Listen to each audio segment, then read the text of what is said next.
কাল প্রথমবারের মতো বাংলাদেশের ম্যাচে নারী আম্পায়ার দেখা গিয়েছে, যাদেরকে রীতিমতো বল করতে আসেন নাই নতুন তানজিম হাসান সাকিব, যা দেখে রীতিমতো রেগে যান অধিনায়ক নাজমুল হোসেন শান্ত।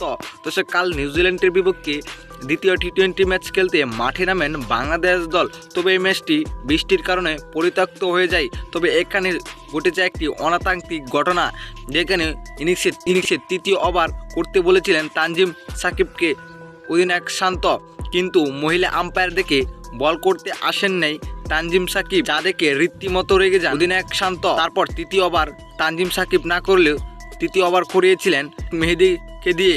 তবে চতুর্থ ওভার করতে আসেন তানজিম সাকিব, কেননা তখন নারী আম্পায়ার গিয়েছিলেন লেগ আম্পায়ারের দায়িত্ব হিসাবে, তখন এসেছিলেন পুরুষ আম্পায়ার। এভাবে আম্পায়ারের সাইড বিবেচনা করেই বোলিং করেন তানজিম সাকিব।